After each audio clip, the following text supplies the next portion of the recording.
What? Hey girl, How welcome you back to doing? Cover Dish. Should I say it?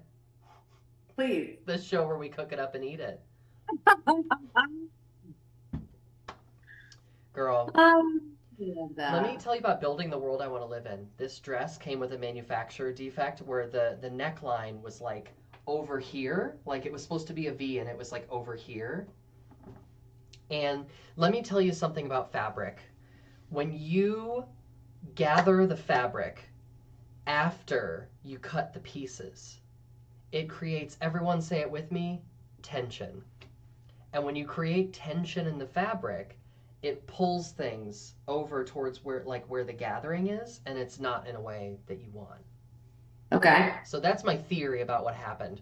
So I took my little pair of shears and I just cut the seam off all the way around, and then it was really deep, so I had to put a cami under it. So we're just rolling with it. I love that. That's great. Did you like message the company you bought the dress from? Mm, no. This I got this dress like 2 years ago, and this is the first time I've worn it for anything. Oh, okay. Okay. I was like, because like I don't need your money back. Yeah, I But was I was like so over it when I got it that and then I missed. It was how like you have all the plans in the world to return it, and then you don't do anything about it, and then you're just like, well, mhm. fuck, I'm stuck with it now. Yeah. No, I totally get that. I totally get that. But that's me though, very me, I very love me. that. Mm-hmm.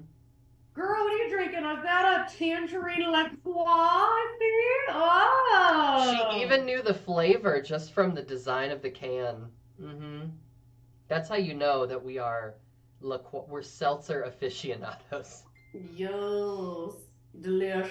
Tonight I'm doing a French wine, so suck Ooh. it, Joseph. It's not your birthday anymore, so you don't get any love on the dish. I drink other things besides American wine. Hmm. J'aime beaucoup un vin François. Français. Francois is a person. And my drag name now. Francois. I love it. I love it. Girl, it has been, you even haven't asked how I am, and it has been a day. How are you? I I have not asked how you are, and I'm sorry. Sometimes I like wouldn't.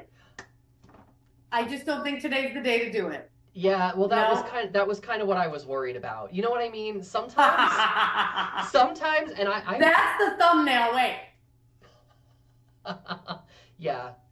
Oh my gosh. But sometimes, and I appreciate this too, sometimes when people in your life that love you know that like things are just not great, sometimes you just don't ask that question until things get a little, you know, I know things are stabilized. not going well in the way I rotate what I tell people.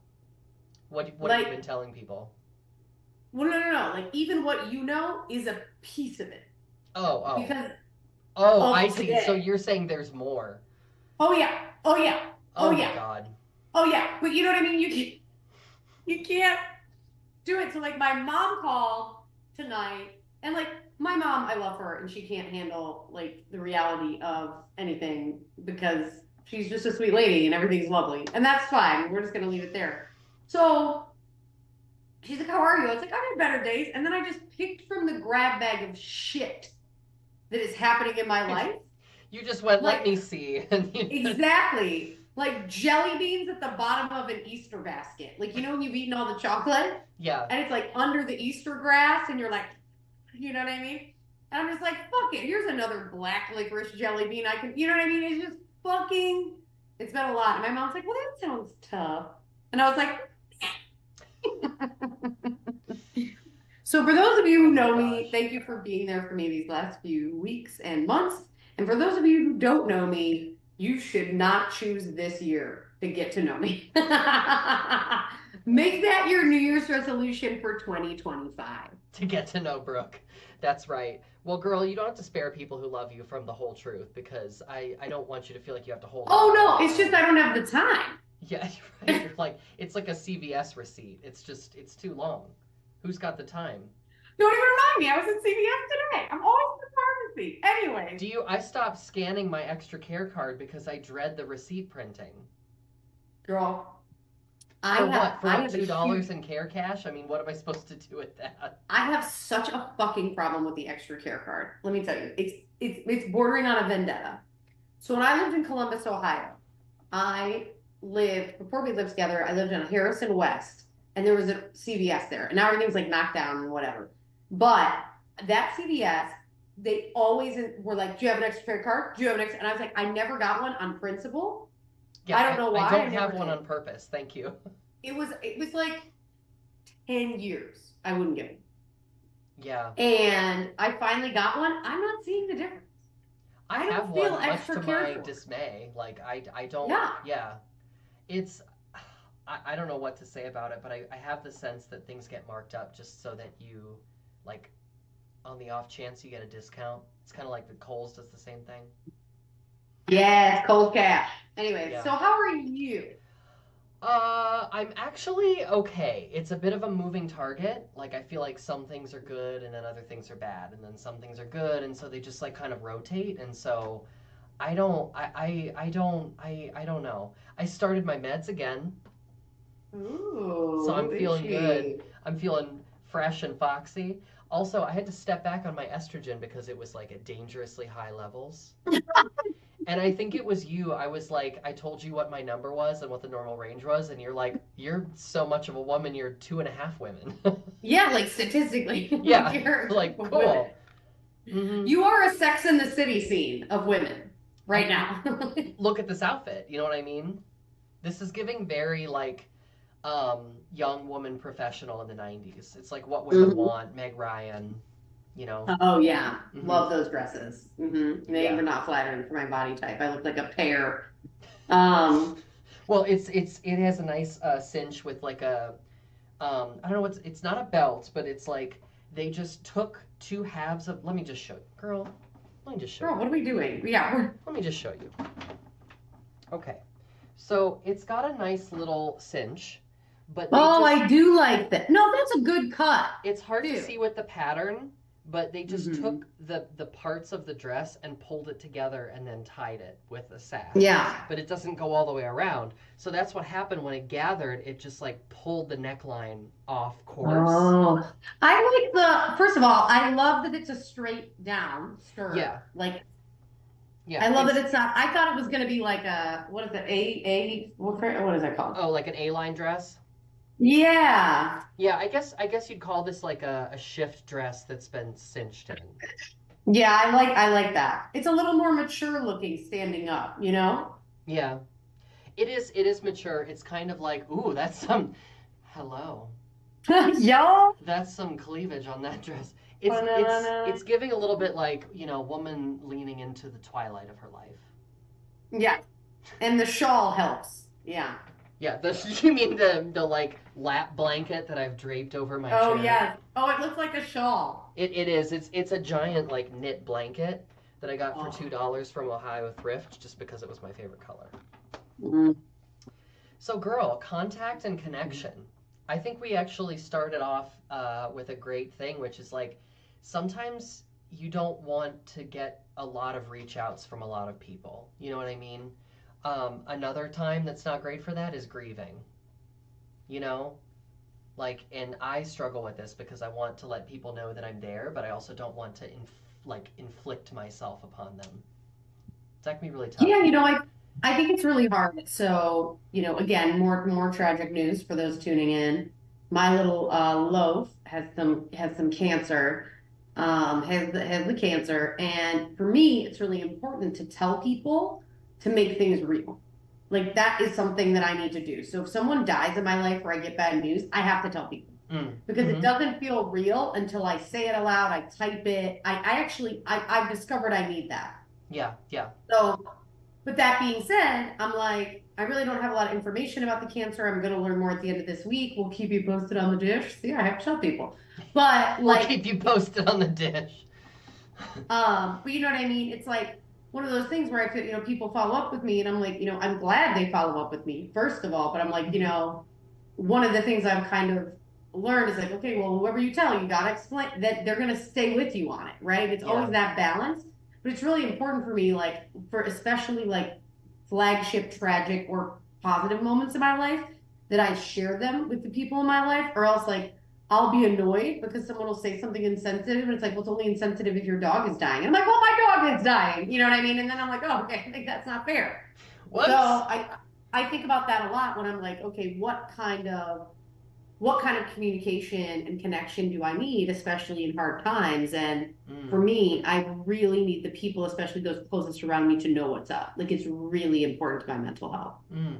You just said something that I think we could even zoom out on for beyond just, moments of difficulty or tragedy, which is what kind of connection do I need right now?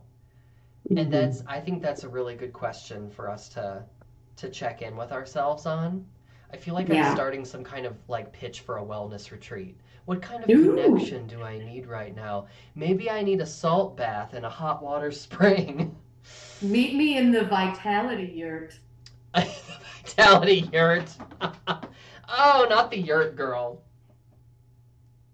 Yeah. Does the yurt have electricity? Can I plug in my straightening iron? I don't know. I left the cult before I found out. For those of you who don't know, I went to a cult a couple weeks ago. Not the rough part of my year, but quite entertaining. Did you really? Yeah, I told you about it. I told you about this crazy place. We thought it was like this health spa, and it was this place where, like, in Palm Beach, where they thought Kalamata olives and kale cured cancer. I told you about this, right? No. Oh my God. You Okay. didn't tell me about this.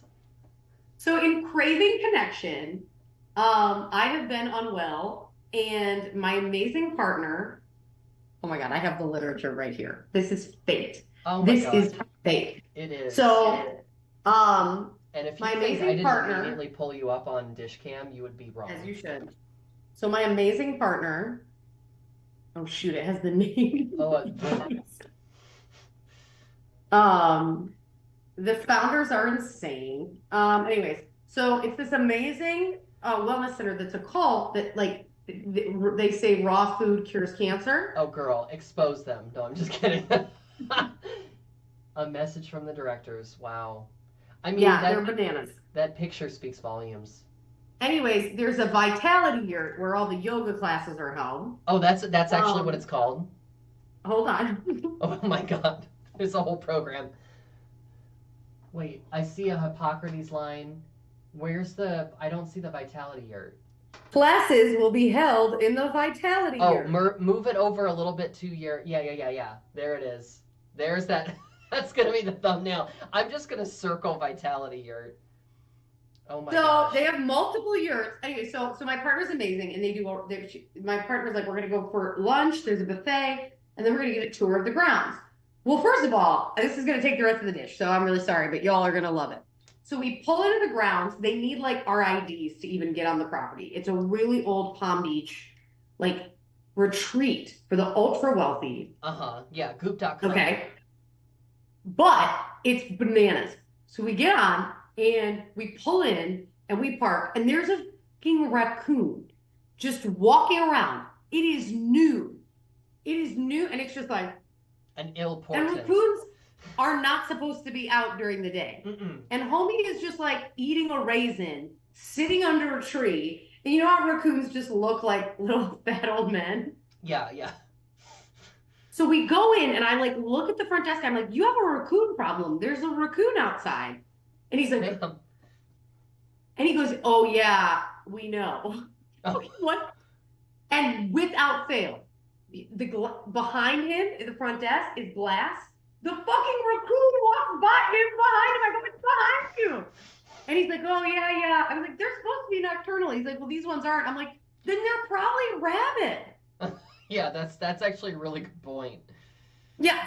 So then we eat this vegan. So it's a vegan raw food buffet. My partner almost left. $30 a person. It's a fucking Pizza Hut salad bar. Everything's raw. Uh huh. Everything's raw. Sprouted lentils, raw broccoli, raw everything. So we just eat a pile of vegetables. Mm-hmm. And then we grab the literature and wait for the tour. And we end up not taking the tour because I looked them up on TripAdvisor, and they're getting sued by multiple people for having like cancer patients come and telling them they can cure them with raw food. Oh no. Here, chew on this beet. Yeah. Well, actually, Actually, you pull up a picture of like this heirloom sliced beets. Oh my god, that's harrowing. That's like the Children of the Corn grew up. they're terrifying. Yeah. I'm gonna read. Can you dish cam me? I'm gonna read this statement. I I, really need to. you know what? I've never wanted to dish cam you more, in fact. The message from the directors. Tell us all about it. Our future is one that will surprise even the most optimistic. Advanced science and authentic leaders globally have determined that the institutionalized cultures that we all endure impose deep limitations on our well being. We will forge ahead light as feathers. Quantum humanity will collectively embrace the unification of all of us to one another, and more importantly, each of us to the glory of nature. Sounds like a fucking George W. Bush speech from SNL. Remember when Dana Carvey used to do that? Yeah. Anyways, they're bananas. So we left. But we saw a lot of raccoons. No, that sounds pretty textbook, Brooke. That sounds pretty textbook.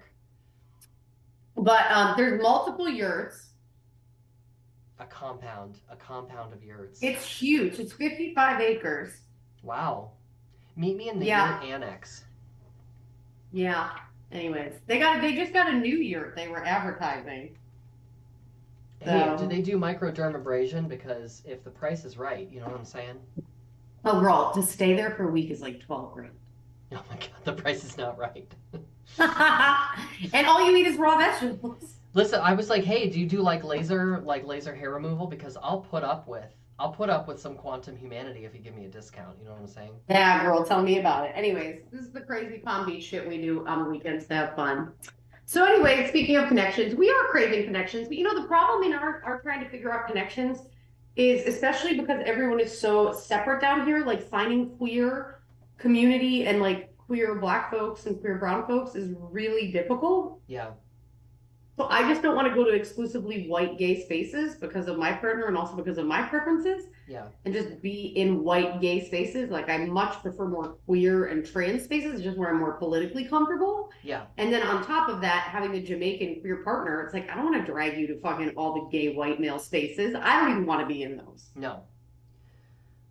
Yeah, I mean, this now that I use this term I'm about to use, it's going to sound like quantum humanity, but I swear it's actually a thing.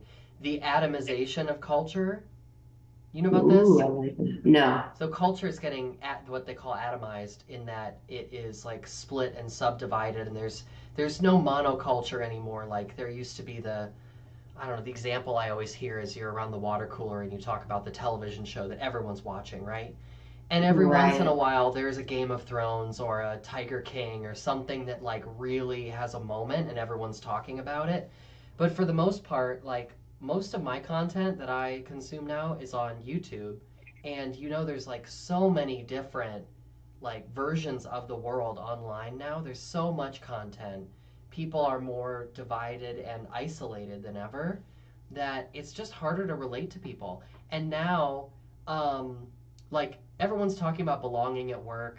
People are feeling disaffected. Not to mention all of the impacts of multiple crises happening at the same time in the world. But I think people are closed off from one another, and they're also choosing to isolate because, like, when I mean, girl, this was a problem for me for a long time. My dissociating when like I'm not good, I'll just close my room and be gone for 8 hours. You know what I mean? But I think that we're just seeing the effects of a lot of that, and we just want to scroll on our phones. We just want to escape. Yeah. And so I don't know what to do about that exactly, but I like seeing when people are creating spaces for like bringing third spaces back or trying to have an effort to bring people together and meet each other. Yeah. So it's still there. It's just there's less of it and it's harder to find and people are subdivided. And it's also like super draining to be around people that you disagree with all the time. Like for me, I'm around like the work I do is I'm with people who disagree. That's my day job and sometimes my night job. So when I'm off work, right, like the thought of doing that, I'm just like, oh no. Yeah, I've had you enough for know? today. Thanks. And it makes it more difficult to have grace with people. Like, we made kind of a new friend or whatever, and um, he's just said some shit that is just what he's thinking. Like, he doesn't know about gay shit, he doesn't know about trans shit.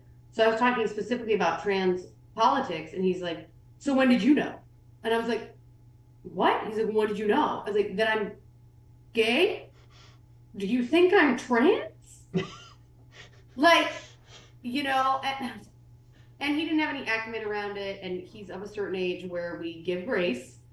Um, and I was like, okay. And I was like, I am off the clock. Like, I don't have the energy for grace tonight. Mm-hmm. You know what I mean? And I was like, and then I like picked up an article, a magazine in South Florida that's about they're interviewing trans prisoners, like what it's like being trans in prison down here. Mm-hmm. And he made like a crack, and I was like, I'm not responding to your text anymore. And again, like it's just like I don't have that energy. Like No. I don't. You know what I mean? And also you don't really want to be educated. No. So No. like let's not, you know what I'm saying? Like Right. that wasn't your goal of tonight either. So let's just wrap it up. Yeah, And I'm some not. nights I just give up. Yeah, I'm not sure you're on a journey, and I definitely don't want to like be responsible for whatever growth you need to do in this area. And so I think that's totally reasonable. Oh Also, my God, girl. I think we can acknowledge that the stakes are just really high right now, and so the amount of Yeah. conversation we're gonna want to do is gonna be less. Oh my Certainly is for God. me. He literally like he knows someone whose kid is trans that he like knows from his kids growing up, and he was like, it's really hard for me. Like, I don't know what to do. Like, I have to grieve them. Like, I don't even want to look at them when I see them. And I'm like, oh my God, oh my God, oh my God, oh my God. Like, and just, it's just like, He I'm, doesn't want to look at what? them because they're trans? Because he's not ready. Oh, He's not ready. This fucking distant family friend. right. That's ridiculous to me. And that's the thing, is like, and whatever, because even family doesn't get it. You know what I mean? Like, all the time. You know what I mean? But I'm like, you can just sit here and you can he's a black American man, and you can sit here and talk about politics. And we did talk about politics and it was fine. But I'm like, you totally separate so many aspects. Like you don't even think about what being queer and what being LGBTQ right now is for us in this country. Yeah. Right? And we can talk about blackness in this country, and then when LGBTQ shit comes up, you make a joke about anal sex, and then we're like, okay, cool. You know what I mean? And it's Yeah. like, I love the conversations about race, but I'm like, am I willing to sacrifice the ignorance? Am I willing to sacrifice the benefit of the conversations about race for the ignorance of the LGBTQ thing? And I just feel like in our communities, LGBTQ politics, for some reason, gets fucking separated out from Yeah. everyone's fucking political views and put in social issues. And I don't get it because nothing about it is social. I don't understand this caveat from Republicans in the 90s. Yeah. Well, or Oh the my God, special, or the special, interrupt me. yeah, or the special interest thing that drives me crazy because it's like my special interest is I want to access like public services, healthcare, employment, and housing. Like that's my special interest. You know what I mean? It's not special. It's the same stuff everyone else wants. But Yeah. yeah, it's interesting. I find myself wanting to connect with other trans people and also listen to like trans elders. Like I find myself seeking out interviews in this moment and like just listening Oh, to trans yeah. voices because like if you sit enough with it, it's so hard to bridge the gap of someone who doesn't have lived experience and they're just like you can talk to them all you want, but it's like they don't believe you or they don't care that Yeah. rights are in danger or that we feel unsafe leaving the house or whatever. And so Yeah. I wanna connect with trans people because sometimes I just end up feeling insane. I'm like, am I thinking about this wrong? You know what I mean? Like I just start second guessing myself. And then Yeah. I have to come back to reality, and when talking to other people who are going through it and like, oh no, we're not crazy. Like this is actually Right. happening. And, I think so many communities in this country, especially in Florida, but I know in other places, are kind of set up for us not to find each other. Hmm. You know what I mean? And I don't know, it's weird. And we started this podcast so long ago. What Yeah. episode are we on now? Oh my gosh, we're on 189, I think. Oh my God, what are we doing for 200? Ah! We have to decide. We have to do something special. Remember at episode 40, we like bought those like tiaras and sashes that said like I'm turning 40. Yes, let's buy tiaras and sashes that say we're 200 years old. We're turning 200. Yeah. Maybe we could do like a vampire thing. I love that. Yes, Yeah. let's do that. I already dress like a vampire every day anyways. But You and me both. we started this podcast, a little video cast thingy, Mhm. because of isolation. And I think about We how did, yeah. much, you know what I mean, how much so many things, have changed in how we connect with folks. But honestly, most of the folks I know that survived the pandemic have really stayed holed in and isolated. Like, I just think none of us have really recovered. Yeah. Yeah. I think you're right. I mean, so much changed. I was like, it's weird saying after because it's still like COVID is still here, right? Like it's still around. Oh my God, I made that joke today. I was like, COVID's over, right? And someone was like, yeah, it is. I was like, oh no. No, yeah. I mean, it's certainly different now, but like, yeah, it's still definitely still here. But we did start it because of connection. It was the connection to each other. Yeah, and I'm so happy that through all of the changes and all the shit that you and I have been through in the last 3.5 years, that this is still going on. Yeah. I love you, Rue. Oh, I love you too. I feel like we should wrap here, but I guess for those of you watching now or later, what is your advice to people craving connection? Yeah. What's your favorite way to find connection? Comment below. I was talking with a young lady at work, and she's in her 20s, and she's trying to meet a man, which Godspeed. And I said, "Oh, you do the apps." And Can't she imagine goes, why she'd want to do that. Ooh, she's like, "Oh, I hate the apps," And I was like, I really love this downfall of the apps for connection. I really, really do. I don't know what is going to replace it, and something needs to replace it, but I'm excited about it. That's what I was just And wondering too. Because yeah, the apps are, I think the apps are bad in large part to the behavior of people, right? And that's not going to change. Whether it's on the apps or something else, like people are still insensitive, entitled. boobs. Yeah. So do better. My offering for you tonight, everyone, is to do better. Build the world you want to live in. Lead by I love example. that. Cut the neckline. Just cut it. Just get rid of it. Mm-hmm. Don't like it? Cut it out. Cut it out. That has been this week's episode of Covered Dish. Thanks for tuning in. We'll see you next week on the deal. See you next time, babies. Bye.